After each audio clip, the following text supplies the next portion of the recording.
हमारे साथ सिद्धार्थ पुरोहित कार्यक्रम में शामिल हो रहे हैं, एंजल ब्रोकिंग के बैंकिंग एनालिस्ट।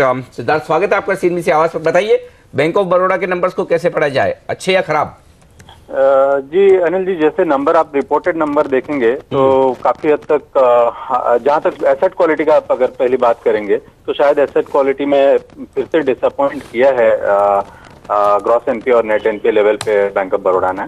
और जो रिपोर्टेड प्रॉफिट है वो थोड़ा मार्जिनली हमारे एक्सपेक्टेशन से कम आया है, और पार्टली बिकॉज ऑफ आपका जो प्रोविजंस नम्स है, प्रोविजनिंग जो रिक्वायरमेंट है वो काफी हद तक बढ़ गया है। हमारे अनुमान का जितना ऑलमोस्ट 1600 करोड़ उससे कहीं ज्यादा आया है प्रोविजन, बिकॉज और ये दिखाता है कि शायद स्लिपेजेस काफी ज्यादा हो सकता है ये क्वार्टर में। आप अगर अनुमान दिखाएंगे तो जैसे ये लगता था कि जो बैंक है लास्ट 2-3 क्वार्टर में काफी हद तक जो ट्रबल्ड अकाउंट से रिकॉग्नाइज कर लिया है, बट ग्रॉस एनपीए नंबर जहां ये क्वार्टर में फिर से बढ़ा है, ये लगता है कि ट्रबल्ड अकाउंट जो अकाउंट करने के बावजूद भी काफी सारे अकाउंट्स ये क्वार्टर में एनपीए में टर्न हुए हैं। तो नंबर जहां तक मैं बताऊं, शायद ये इतना एनकरेजिंग नंबर नहीं है, थोड़ा डिसअपॉइंटिंग नंबर ही लगता है हमें तो। लेकिन क्या लगता है कि जो जितना खराब होना था, हर क्वार्टर में हम नंबर्स आते हैं तो ये सोचते हैं कि इससे बुरा क्वार्टर शायद अगला नहीं होगा। इस बार आपको ऐसा सेंस लग रहा है या आपको लग रहा है कि थोड़ा पेन अभी और बाकी है बैंक ऑफ बड़ौदा में, सिस्टम में?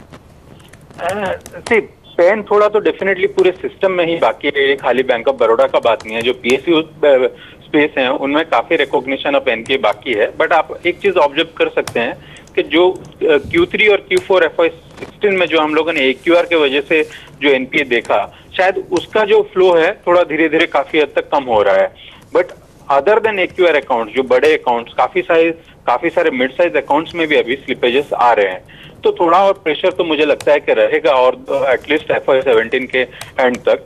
बट सर्टेनली जो अमाउंट ऑफ एनपीए जो था पहले वो काफी हद तक कम होता दिख रहा है धीरे धीरे। एब्सोल्यूट टर्म में तो ऑब्वियसली आपका एनपीए बढ़ता दिखेगा, बिकॉज बैलेंस शीट साइड्स में यहाँ पे कोई ज्यादा ग्रोथ नहीं दिख रहा है, और इनफैक्ट आप अगर देखेंगे तो डिक्लाइन है। जैसे बैंक ऑफ बड़ौदा का भी आप देखेंगे तो लोन बुक्स लास्ट ईयर के कंपैरिजन में डिक्लाइन है। तो जबकि एक साइड में आपका एनपीए एब्सोल्यूट अमाउंट में बहुत ज्यादा ग्रो नहीं कर रहा है, बट क्योंकि एडवांसेस आपका डिक्लाइन हो रहा है तो नेट एनपीए परसेंटेज यहाँ पे आपको ग्रोथ होते दिख रहा है। तो वो एक पॉइंट हमको नोट करना चाहिए।